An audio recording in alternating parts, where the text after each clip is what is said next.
हम सम सर्कुलर सब array.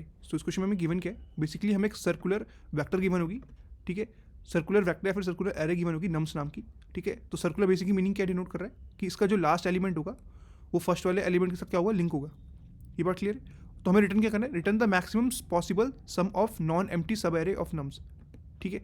So basically इसमें जो लास्ट एलिमेंट है, अगर मैं एग्जाम्पल नंबर 1 देखूँ तो -2 जो है ये कनेक्टेड होगा किससे, 1 से कनेक्टेड होगा। ये पार्ट क्लियर है। तो बेसिकली मैं इसको नेक्स्ट पेज में समझाता हूँ। तो ये तीनों एग्जाम्पल के थ्रू हम इसको नेक्स्ट पेज में समझेंगे, तो ये और क्लियर हो जाएगा क्वेश्चन, ठीक है। सो अगर मैं क्वेश्चन को ध्यान से देखूँ तो मैंने यहाँ पे तीनों एग्जाम्पल्स लिए, ठीक है। सो बेसिकली अगर मैं एग्जाम्पल नंबर 1 देखूँ यहाँ पे पहले, तो इसके लिए आंसर कितना दिया है, 3, ठीक है। आउटपुट कितना है, 3। तो 3 कैसा है कि सिर्फ अगर मैं 3 को लूँ, ठीक है, तो ये मेरा आंसर हो गया, ठीक है। बेसिकली ये सर्कुलर एरे है, इसका मतलब क्या है कि -2 1 से कनेक्टेड है, कि इनके बीच में ऐसा लिंक है। तो अगर मैं इन तीनों वैल्यू को लेता कि लेट्स से अगर मैं 3 और 1 को भी लेना चाहता, तो सब एरे के टर्म्स में मुझे -2 भी इंक्लूड करना पड़ता। तो वैल्यू का सम कितना होता टोटल, 3 + 1 4 -2 2, ठीक है। तो 2 मिलता अगर मैं तीनों वैल्यू को लेता, ठीक है। और अगर मैं सिंपल 3 को ले रहा हूँ तो वैल्यू कितनी मिल रही है मुझे, सब एरे का सम कितना मिला, 3 मिल रहा है। तो मैक्सिमम कौन सा, 3। तो मेरे को इस केस का आंसर कितना मिलेगा, मैक्सिमम 3। ये बात क्लियर है। ऐसे अगर मैं एग्जाम्पल नंबर 2 देखते हैं यहाँ पे, तो मेरे यहाँ पे देखो वैल्यू कैसे है, 5 -3 और 5, और ये वाला 5 इससे कनेक्टेड क्योंकि क्या है, सर्कुलर है। तो ये दोनों अगर मैं लास्ट की दो वैल्यूज़ को लूँ, बेसिकली फर्स्ट वैल्यू और लास्ट वैल्यू को लूँ, तो इनका सम कितना है, 10। तो उसी केस में आंसर कितना है, 10। और इस केस में तीनों वैल्यू क्या है, नेगेटिव है, ठीक है। तो अगर मुझे मैक्सिमम सम चाहिए तो मैं कौन सी वैल्यू को लूँगा, जो नेगेटिव, अगर मैं तीनों को ऐड करूँगा तो बेसिकली क्या होगा, नेगेटिव में वैल्यू बढ़ेगी, ठीक है। तो मतलब मेरी वैल्यू क्या होगी, छोटी होगी ना। तो इन तीनों में से जो सबसे छोटी वैल्यू होगी, अगर मैं उसको इंडिविजुअली लूँगा तो वही तो मेरा मैक्सिमम सब एरे का सम मिलेगा, ठीक है। तो इस केस में कितना हो गया, -2। तो ये अपना आंसर हो गया। ये पार्ट क्लियर है। अगर आप क्वेश्चन को ध्यान से देखो तो मुझे करना क्या है, मुझे मैक्सिमम सम सब एरे रिटर्न करना है, ठीक है। और अगर ये क्वेश्चन में सर्कुलर गिवन नहीं होता तो बेसिकली मैं क्या लगा सकता था, सिंपली केडेंस एल्गोरिथम लगाओ, अपना आंसर फाइंड आउट कर दो। लेकिन हमें एडिशनल इन्फॉर्मेशन गिवन है कि क्या है, जो एरे है वो सर्कुलर भी है, ठीक है। तो circular in the sense last वाला एलिमेंट फर्स्ट वाले एलिमेंट से कनेक्टेड, जैसे मैंने आपको दिखाया यहाँ पे, ठीक है। तो हम क्या कर सकते हैं, अगर मेरे पास देखो, मेरे पास दो ही तो केस बनेंगे कि या तो मेरा आंसर जो हो, जैसे इस केस में था, एग्जांपल नंबर 1 में था, मेरा आंसर सीधे मतलब हमारे वेक्टर के अंदर ही था, नम्स वेक्टर के अंदर ही था, मतलब स्ट्रेट लाइन में था, कोई पार्टेड डिवाइडेड में नहीं था। मतलब सपोज ये मेरी एरे है तो इसी में मेरा सब एरे लाई कर रहा है, एक पार्ट तो ये हो गया, एक केस तो ये हो गया। सेकंड केस क्या हो सकता है कि जैसे हमारा एग्जांपल नंबर 2 था कि आधा पार्ट जो हमारा सब एरे का, मैक्सिमम सब एरे का आधा पार्ट आगे है और आधा पार्ट पीछे है, मतलब ये वाला पार्ट मुझे लेना पड़ेगा इधर से और इधर से ये वाला पार्ट लेना पड़ेगा, ठीक है। तो ये तो दो केस हुए, ठीक है। तो इस केस के लिए मैं नॉर्मली क्या लग सकता हूँ, कैडांस एल्गोरिथम। जैसे कि अगर मैं इसने नॉर्मली कैडांस एल्गोरिथम लगाता तो मुझे क्या आंसर मिलता, 3 मिलता, और वही मेरा आंसर होता, ठीक है। लेकिन अगर इस केस में कैडांस एल्गोरिथम लगाता तो मेरा आंसर कितना मिलता, मुझे 5 मिलता ना, ठीक है। क्योंकि मैक्सिमम सब एरे का सम कितना मिलता है इसमें, देखो ये 5 मिलता, अगर -3 तो ये ले नहीं सकता था, नेक्स्ट बार क्या मिल रहा है 5, तो मैक्सिमम सम कितना था कैडांस के लगाता मैं अगर सिर्फ 5। लेकिन ये सर्कुलर एरे है, मुझे गिवन है, तो बेसिकली मुझे क्या करना पड़ेगा, आधा पार्ट यहाँ से लो और आधा पार्ट यहाँ से लो, तो डिवाइडेड है, ठीक है।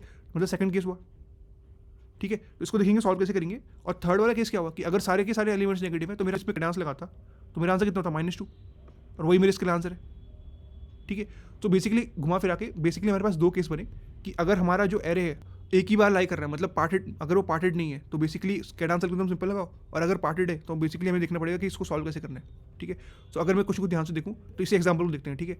तो इस केस में क्या हो रहा था, पीछे वाला जो लास्ट वाला जो 5 था वो आगे वाले 5 से कनेक्टेड था और हमें आंसर कितना मिलता है, 10, ठीक है। तो हम क्या करेंगे, इसको पहले इन्वर्ट करेंगे पूरी एरे को, ठीक है, -1 से मल्टीप्लाई करेंगे, ठीक है। तो सारी वैल्यू क्या हो जाएंगी, जो नेगेटिव होगी पॉजिटिव और जो पॉजिटिव होगी नेगेटिव हो चुकी होंगी, ठीक है। फिर उसके बाद कैडांस एल्गोरिथम लगाएंगे। बेसिकली हम जो टोटल रिवर्स का जो सम मिलेगा उसमें से अगर कैडांस एल्गोरिथम माइनस करेंगे, मतलब जो हमारा मैक्सिमम सम एरे का सम मिलेगा इस इन्वर्टेड एरे के लिए, उसको अगर मैं सब्ट्रैक्ट करूँगा और उसको इन्वर्ट करूँगा तो ये मेरा आंसर होगा, ठीक है। तो यहाँ पे क्लियर नहीं हुआ होगा, इसको मैं एग्जाम्पल के थ्रू समझाता हूँ कि मैं बेसिकली बोलना क्या चाह रहा हूँ, ठीक है। और बेसिकली इसको इन्वर्ट क्यों करेंगे हम, ठीक है। तो यहाँ पे देखो हमारा वैल्यू क्या थी, 5 -3 5, ठीक है। और हमें पता है इस केस में हमें लास्ट वाला पार्ट और फर्स्ट वाला पार्ट ऐड करना पड़ेगा, ठीक है।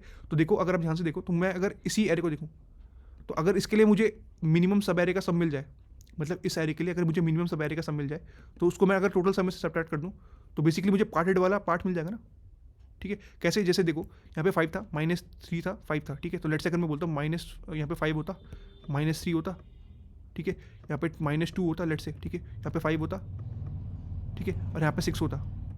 तो बेसिकली अगर मैं इसका सम देखूँ, टोटल सम निकालूंगा कितना का, देखो टोटल सम कितना का, ये तो -5 हो गया, ठीक है, 11 होगा टोटल सम, ठीक है। अब अगर मैं इसमें से इतना माइनस कर दूँ, मेरा सम कितना आया था पहले, 11 आया था ना।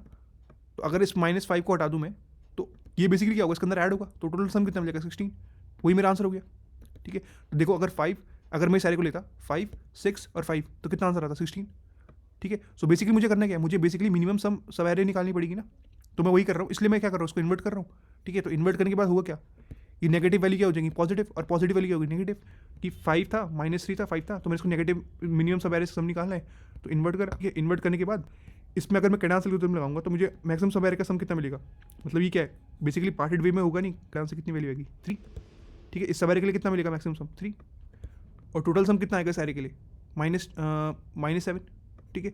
सो -7 -3, जैसे मैंने आपको यहाँ पे प्रीवियसली दिखाया था यहाँ पे, ठीक है, -7 -3, ठीक है। और ये क्या है बेसिकली इन्वर्ट भी करना पड़ेगा मुझे, तो टोटल आंसर कितना मिला 10, ठीक है। तो मतलब अगर मैं इस 3 को हटा दे रहा हूँ तो मुझे आंसर कितना मिलेगा 10, ठीक है। और वही मुझे सेकंड एग्जांपल का आंसर था यहाँ पे मेरा 10 था। ये पार्ट क्लियर है। सो आपको एक क्वेश्चन क्लियर हो गया होगा कि बेसिकली हमारे पास क्या थे, दो केस थे, कि अगर हमारा जो सब एरे वो एक मतलब एक साथ लाई कर रहा है या फिर पार्टेड वे में लाई कर रहा है, तो हमारे पास दो केस बनेंगे। तीसरा केस क्या है, बेसिकली सारी वैल्यू नेगेटिव है, तो अगर सारी वैल्यू नेगेटिव है तो मिनिमम नेगेटिव वैल्यू को रिटर्न कर दो, वो किसका आंसर किसमें स्टोर होगा, कैडांस में होगा, ठीक है। तो कोड में मैंने वही चीज़ें करी हुई कि पहले यहाँ पे कैडांस एल्गोरिथम लगाई अपनी नम्स वेक्टर के अंदर जो मुझे गिवन थी, ठीक है। अब उसे क्या करो, इन्वर्टेड वाले वर्जन के अंदर कन्वर्ट करो, ठीक है। तो उसके लिए मुझे क्या करना पड़ेगा, पहले काउंट पॉजिटिव वाले फाइंड आउट करने पड़ेंगे, ठीक है, कि बेसिकली जितने नंबर ऑफ, अगर मेरी सारी वैल्यू नेगेटिव है तो उसको मैं कैसे स्टोर करूँगा, जब मैं इसको इन्वर्ट कर दूंगा तो सारी वैल्यू क्या हो जाएगी, अगर सारी वैल्यू नेगेटिव होंगी तो सारी वैल्यू क्या बन जाएगी, पॉजिटिव बन जाएगी। तो मैं काउंट कर रहा हूँ कितनी पॉजिटिव वैल्यूज है मेरे पास, अगर उनकी वैल्यू टोटल साइज के बराबर है नम्स के, तो बेसिकली क्या मतलब हुआ कि जितनी वैल्यूज थी सारी नेगेटिव थी, तो उसमें जो मिनिमम वैल्यू होगी वो किसके अंदर स्टोर होगी, कैडांस के अंदर ही ऑलरेडी मुझे फाइंड आउट मिल चुका होगा उसका आंसर, ठीक है। तो मैं वही रिटर्न कर दूंगा, ठीक है। और यहाँ पे मैं क्या स्टोर कर रहा हूँ, टोटल सम रिवर्स में फाइंड आउट कर रहा हूँ, जो मैंने आपको दिखाया था अभी प्रीवियसली, ठीक है। तो यहाँ पे मैं क्या कर रहा हूँ, पहले इन्वर्ट कर रहा हूँ वैल्यू को, ठीक है। फिर यहाँ पे वैल्यू अगर मेरी पॉजिटिव है, इसका मतलब क्या कर रहा हूँ, मैं इंक्रीमेंट कर रहा हूँ इस वैल्यू को, ठीक है। और यहाँ पे टोटल सम के अंदर इसको ऐड कर रहा हूँ, ठीक है। तो ये इन्वर्टेड वर्जन के अंदर टोटल सम मैं बेसिकली फाइंड आउट कर रहा हूँ उस पूरी एरे का। जैसे 5 था, इन्वर्टेड क्या बनता -5, ये 3 बनता, ये -5 बनता, ठीक है। तो यहाँ पे मैं क्या कर रहा हूँ, इन्वर्ट भी कर रहा हूँ और ऐड भी कर रहा हूँ वैल्यू को, और स्टोर भी कर रहा हूँ इनके अंदर, ठीक है। तो टोटल सम के अंदर क्या क्या वैल्यू स्टोर होंगी, -5 + 3 + -5, ठीक है। अब सारी अगर वैल्यू नेगेटिव है, इसका मतलब क्या हुआ कि सारी वैल्यू क्या होनी चाहिए, पॉजिटिव होनी चाहिए, मतलब इसका साइज क्या होना चाहिए, बराबर, ठीक है। तो रिटर्न कर दो मैक्सिमम सब एरे सम, ठीक है, जो मेरे को अपने कैडांस के अंदर मिला हुआ था। ये पार्ट क्लियर है। अब अगर देखो बेसिकली अब क्या करना पड़ेगा मुझे, यहाँ पे देखो नेगेटिव वाले के अंदर क्या करना पड़ेगा, कैडांस लगाना पड़ेगा, ठीक है। तो यहाँ से जो मुझे आंसर मिल रहा है, ठीक है, उसको माइनस कर दो, इसको मैंने किसके अंदर शो करा है, मैक्सिमम सब एरे सम इन रिवर्स, ठीक है। तो रिवर्स की जगह आप इन्वर्ट भी लिख सकता हूँ, ठीक है। मैं थोड़ी नेमिंग कन्वेंशन थोड़ी गड़बड़ करी है, ठीक है। तो माइनस टोटल सम में से अगर मैं इसको माइनस करूँगा, ठीक है, और ये इन्वर्टेड वाला है तो -1 से मल्टीप्लाई करूँ, तो ये अपना रिवर्स वाले का पार्ट होगा आंसर, ठीक है। तो अपना आंसर किसके अंदर शुरू होगा, आइदर इसमें होगा या फिर आइदर इस वाले में होगा, मतलब या तो पार्टेड, जो मैंने आपको बताया था दो केस, या तो एक साथ हो या फिर पार्टेड हो, ठीक है। तो इन दोनों में केस में जिसका आंसर मैक्सिमम होगा वो अपना आंसर हो गया, वो रिटर्न कर दो। ये पार्ट क्लियर है। सो बेसिकली इसकी टाइम कॉम्प्लेक्सिटी कितनी है, देखो कैडांस के लिए यहाँ पे मैंने आपको कैडांस समझाया नहीं, तो कैडांस भी समझाता हूँ आपको, लेकिन इससे पहले देखो इसकी कैडांस को लगाने के लिए हमारी टाइम कॉम्प्लेक्सिटी आएगी O(n), ठीक है। और बेसिकली हम क्या कर रहे हैं, दो बार कैडांस लगा रहे हैं, एक यहाँ पे लगा रहे हैं और एक यहाँ पे लगा रहे हैं, मतलब एक बार रिवर्स के लिए लगा रहे हैं और एक बार नॉर्मल के लिए लगा रहे हैं, तो कितना आएगा, और एक बार हम नॉर्मल फॉर लूप लगा रहे हैं तो 3n होगा, 3 बार हमें ट्रैवर्स करना पड़ेगा। सो इसको आप बेसिकली O(n) बोलो, टाइम कॉम्प्लेक्सिटी O(n), ठीक है। और कोई एक्स्ट्रा स्पेस यूज़ करा हमने नहीं, तो O(n) स्पेस कॉम्प्लेक्सिटी। ये बात क्लियर है। अब मैं आपको दिखाता हूँ कैडांस होता कैसे। ये तो अगर यहाँ पे देखो पहली वैल्यू क्या मुझे मिली 1, ठीक है। तो मैंने यहाँ पे दो वेरिएबल डिफाइन कर देते हैं हमेशा, ठीक है, मैक्सिमम सो फार, ठीक है, और करंट मैक्सिमम, ठीक है। तो करंट मैक्सिमम स्टोर करेगा कि अभी मेरी वैल्यू कितनी है, ठीक है, और मैक्सिमम सो फार रिटर्न करेगा, स्टोर करेगा कि अभी तक के लिए मेरा मैक्सिमम सब एरे का सम कितना मिला हुआ है, ठीक है। तो हम क्या करेंगे, इसके ऊपर ट्रैवर्स करना स्टार्ट करेंगे। तो पहली वैल्यू क्या मिली 1, ठीक है। तो अपने इसको मैंने करंट मैक्स के अंदर ऐड कर दिया, ठीक है। तो अभी करंट मैक्स की वैल्यू कितनी होगी, 1 होगी, ठीक है। अब हम इसे कंपेयर करेंगे अपने मैक्सिमम सो फार से, ठीक है। तो इसकी इनिशियल वैल्यू मैंने इंट मिनिमम रखी हुई है, तो अगर करंट मैक्स मेरे मैक्सिमम सो फार से बड़ा हुआ, इसका मतलब क्या हुआ, इसको अपडेट कर दो, तो मैक्सिमम सो फार की वैल्यू कितनी होगी 1, ठीक है। कि मतलब अभी तक मैक्सिमम सब एरे 1, ठीक है। अब नेक्स्ट बार मुझे वैल्यू कितनी मिली -2 सॉरी, ठीक है। तो अब जैसी -2 मिली तो करंट मैक्स के अंदर वैल्यू क्या कर दो, ऐड कर दो। तो अभी करंट मैक्स की वैल्यू कितनी थी, 1 थी, तो कितनी हो चुकी है, -1, ठीक है। अब चेक करो अगेन ये कंडीशन कि करंट मैक्स की वैल्यू अगर मैक्सिमम सो फार से बड़ी है, नहीं है ना बड़ी, क्योंकि अभी करंट मैक्स की सो फार की वैल्यू कितनी है 1 और -1 छोटा उससे, तो ये अपडेट होगा नहीं। और अगर करंट मैक्स की वैल्यू नेगेटिव है, इसका मतलब क्या कर दो, वो मेरे कुछ काम की होगी नहीं, तो उसको कर दो 0 कर दो दोबारा करंट मैक्स की वैल्यू, ठीक है। जब दोबारा 0 कर दी, क्योंकि देखो इसको हम 0 क्यों कर रहे हैं, क्योंकि बेसिकली मुझे जब मैक्सिमम सम चाहिए तो मैं पॉजिटिव वैल्यूज को तो लूँगा। ये बात क्लियर है। अगर मुझे कहीं भी बीच में नेगेटिव वैल्यू मिलेगी तो उसको मैं क्या कर दूँ, करंट मैक्सिमम का कर दूँ 0, ठीक है। क्योंकि मेरा आंसर तो किसके अंदर स्टोर हो रहा है, मैक्सिमम सो फार के अंदर स्टोर हो रहा है, ठीक है। और ये पार्ट के लिए किस चीज़ के लिए, कि मतलब अगर मुझे कोई बड़ी वैल्यू मिली पॉजिटिव में तो मैं इसको उसके अंदर स्टोर कर रहा हूँ, ठीक है। नेक्स्ट बार मुझे 3 वैल्यू मिली, तो अगेन 0 + 3 कितना 3, ठीक है। और मैक्सिमम सो फार की वैल्यू कितनी थी 1, तो 3 बड़ा है मैक्सिमम सो फार से, तो इसको अपडेट कर दो किससे, 3 से, मैक्सिमम सो फार। ठीक है, मैक्सिमम सो फार कितना हुआ, 3 हुआ। अब यहाँ पे जो करंट मैक्सिमम नेगेटिव थी क्या, नहीं, तो दोबारा क्या, इसका मतलब क्या हुआ कि बेसिकली हम अपडेट करेंगे नहीं से, तो नेक्स्ट बार वैल्यू कितनी, -2। ठीक है, अब करंट मैक्सिमम की वैल्यू कितनी थी, 3, 3 प्लस -2 कितना हुआ, 1। ठीक है, अब 1 बड़ा है क्या मैक्सिमम सो फार से, नहीं, क्योंकि मैक्सिमम सो फार की वैल्यू कितनी, 3, और करंट मैक्स की वैल्यू कितनी है, 2 को ऐड करने के बाद, -2 को ऐड करने के बाद 1। ठीक है, तो बेसिकली अपडेट होगा नहीं मैक्सिमम सो फार, और हम पूरा ट्रैवर्स कर चुके हैं अपने पूरे अपने नम्स फैक्टर के अंदर। ठीक है, तो रिटर्न क्या करेंगे, मैक्सिमम सो फार को। ठीक है, वही अपना आंसर होगा सवेरे के लिए। ठीक है, तो आंसर कितना है, 3। तो आई थिंक क्वेश्चन क्लियर हो गया होगा। तो इसको मैं आपको कोड रन करके दिखाता हूँ।